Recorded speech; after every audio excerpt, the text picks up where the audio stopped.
สบายดีพี่น้องสบายดียามเช้าเนาะสบายดีเพื่อนสุขุสุกคน พอกันอยู่ถนนหนทางถนนนี่แหละถนนทางเข้าบ้าน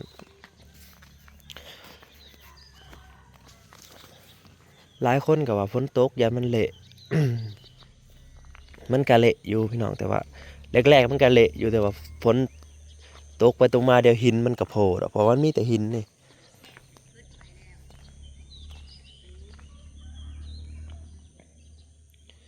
มีแต่หินนี่แต่หินน้อยแต่ว่ามันบ่ทันเห็นเนาะเพราะว่ามันยังมันยังมีดินอยู่เด้แต่ว่าพอฝนตกมาเดี๋ยวมันก็โผล่ขึ้นแรกๆมันก็ลื่นนั่นแหละระวังเอาแต่ว่าเดี๋ยวมันก็เศร้าดอก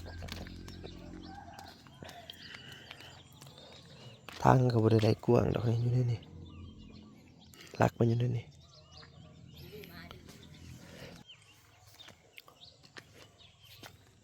มันก็มีหินอยู่พี่น้องเอ้ย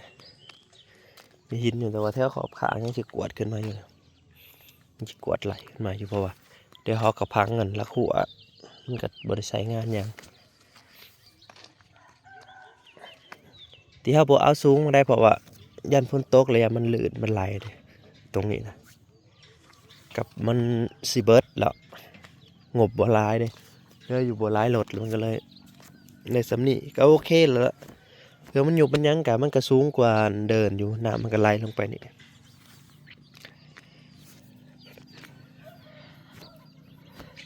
ก็รอเขาพังลักหัวอะไรก็ไปบ่องโค้งนะยังจะได้สระขึ้นอยู่เพราะว่ามันกินเขตเขาเด้หลายคนก็คือบ่เห็นประตูซั่น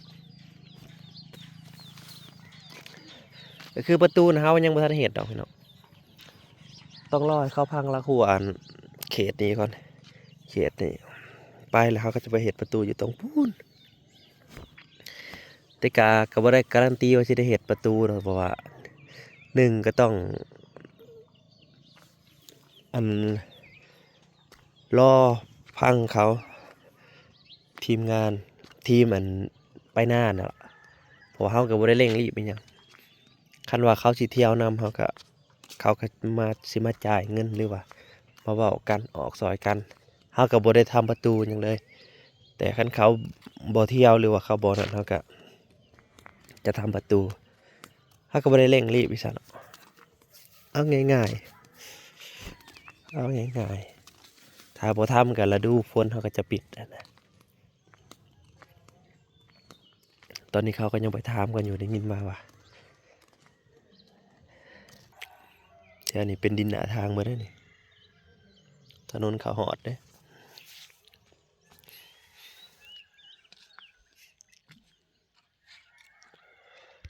ใครก็เก่าอยู่ดอกพี่น้อยใครก็เก่าอยู่หมอนได้เขาฟังแล้วเขาจะกวดขึ้นมาเพราะว่ามันน่ะจะบ่หอดใส่ดอกเขาจิพังอยู่แถวไก่ทางอะไรนี่พังอยู่ตีนทางอะไรก็เป็นไปได้เพราะว่ามันกินดินเขาออกมาหลายเติบอยู่ตามอันนั้นนะตามหลักก็กินดินเข้ามาหลายเติบ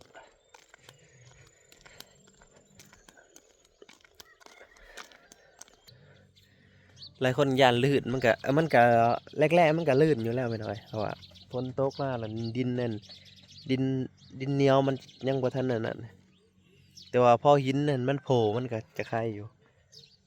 ก็ระวังเอาหั่นแหละเนาะหินมันโผล่มันก็จะคายกว่านี้อยู่ดอกเราเบิ่งหินมันสิโผล่บ่แต่ว่าเขตบ่งสูงๆน่ะหินหลายเลยเด้หินหลายมาแถวนี้ก็หินเนี่ยมีอยู่นี่ครับหินหลายอยู่แถวนี้ก็หินหลายหลังจากฝนตกแต่เก่าไหลจับปลาได้แถวนี้ไหลจับปลาพาเฮ็ดขี่รถมาจอดเห็นไหลจับปลาแล้วปีนี้บ่มีไหลจับปลาแล้ว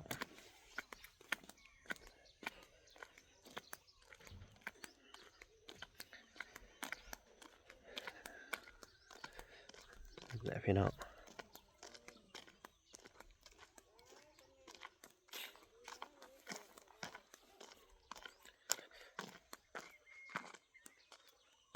อมเมนต์เข้ามาก็เฮาก็ไลน์ตอบให้เบิดแล้วล่ะพี่น้องเอ้ยบ่ได้คอมเมนต์ขอบคุณหลายๆเด้อสำหรับคอมเมนต์เนาะก็สะดวกสบายคือว่าหั่นแหละเข้าออกตรงนี้แต่เก่ายามฝนมามันก็จะเปื้อนแบบว่าเป็นหลุมเป็นหยังเลยแถวนี้ลงแบบรถเดี๋ยวโอ้ยมอไซค์ยังกันขี่ยังแบบยากขนาดแต่ว่านี่ได้หินเลยแถวนี้พี่น้องหินเลยหินคักๆเลยนี่ล่ะฝนตกมาได้เห็นคักมันยังโผล่เบิดหินนะ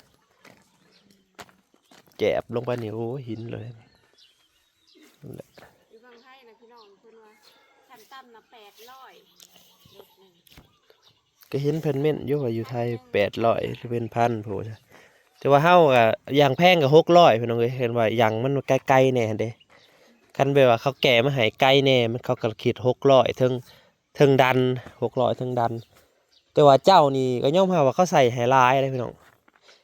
อัดเลยโหลดจนอัดเลยใส่นะใส่แบบเต็มมะลี10บ่วง11บ่วงบางเจ้ามันก็ใส่8บ่วง9บ่วงเท่านั้นแหละมันก็เห็ดเป็นนั่นจอมแหลมๆขึ้นคือลายแล้วมาเทลงกับแง่อันนี้โอ้ลายเด้อพี่น้อยดันขึ้นมาสะไปเท่านี้พี่น้อยแถวนี้หายห่วงอยู่แล้วหินพี่น้องหินแถวนี้ไม่ต้องห่วงเลยหินแถวนี้มีแต่ก้อนหินทั้งนั้นเลยนี่หินนี่มีแต่ก้อนหินเลยเนี่ยฝนตกมาแรกๆมันก็เละคือว่าแหละแต่ว่าเดี๋ยวมันแจบมันก็จะแน่นเลยหิน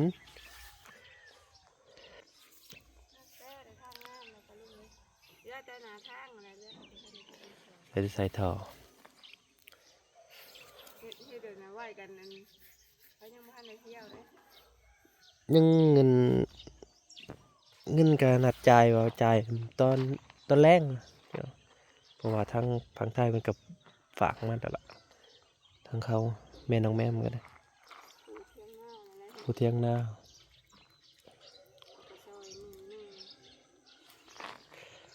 พังไปอะไรพี่น้องกันแบบว่า คนมาซอยร้ายกะมันก็จะได้หารกันสมมติว่าเขาอยากเที่ยวนะมันก็จะได้หารกันยับลงตามนั้นสมมติว่า คนมาซอยร้ายเขาก็คืนเขาเจ้าไปน้ำเขาแม่น้องแม่ตามเพราะว่ามันบุมีไผก็ให้ออกซอยเขาร้ายก่อนนั่นแหละเพราะว่าเขาก็มันบุมีหั่นเด้ก็เลยว่าเอาคนละครึ่งก่อนกับเฮาอะสมมุติว่าคันมีผู้ใดซอยหรือว่าเขาเจ้าเขาก็จะลัดรายยับลงมาให้อีกหารกันไปพี่น้องมี3 คนก็หาร3รอเบิ่งนั่นแหละที่เฮาบ่ทันปิดก็ยังรอฟังเขาที่ว่าเขายังว่าใดๆรอฟังไปพี่น้อง แต่ว่าท่านนี่จะบ่ให้เที่ยวนะพี่มีไก่นอนไปเที่ยวตรงไปเลยข้ามเตรียมหาเป็นหูเข้ามาป้าเนี่ยเขาสิเที่ยว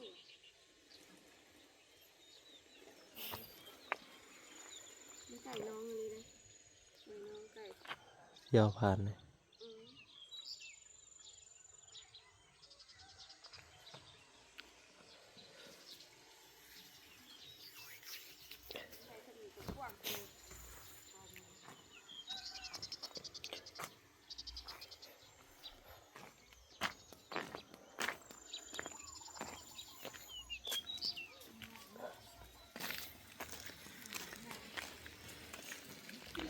ตรงนี้ดูน้ำใส่วานหน่อยแต่ว่ายังมาทันเกินน้ำกันได้ดอกแต่หินกับโผล่แล้วเด้เลยนะหินกับโผล่แล้วเอาไม้เขาก็กำลังเก็บคายไปแล้วว่านเลยพี่น้องโลหนึ่งแล้วก็แกงกับประมาณโล 1โลปลายยาวเลยเด้นะคือไวแท้เลยก็เก็บไปแล้วยาวเลยว่านในสูบน้ำใส่เต็มหน้องตัวนี้เลยพี่น้องเบิดบ่เหลือลงไปพื้นเรียบร้อยเบิดก็สิดูดกินอยู่พื้นหมดแล้วบัด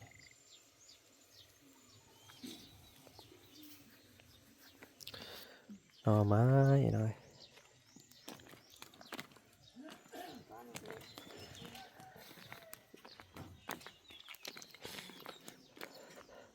ว่านี้น่าจะเก็บลายอีกเนี่ย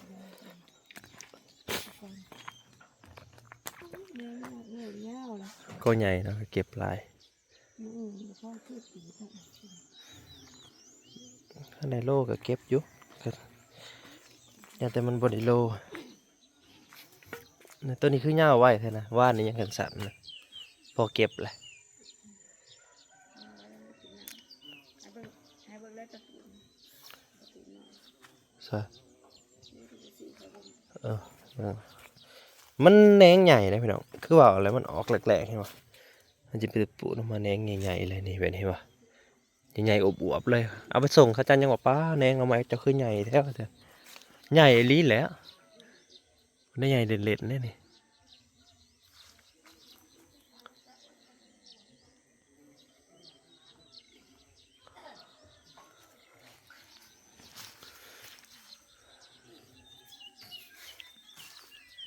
ถ้าแม่นบ่ค่ากอไผ่ก็จะทมเบิดแถวนี้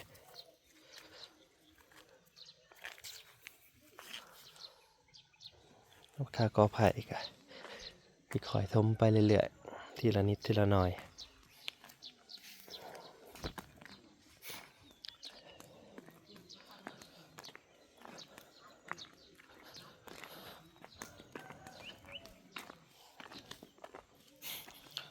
มันนี้ก็สิลงชวนข้าวโพดพี่น้องผู้ใดอันอยากอุดหนุนก็ติดต่อมาได้เด้อข้าวโพดเฮาแก่แล้วได้มื้อนี้ได้ถ้ารอรับส้มเลอะฮะแก่แล้วเราเบิ่งเด้อพี่น้องขอบคุณหลายๆที่เข้ามารับส้มเนาะจะได้ก็ฝากติดตามในอยเด้อพี่น้องเด้อฝากเป็นกำลังใจหน่อยเล็กน้อยโคตรตนนั้นนะหาย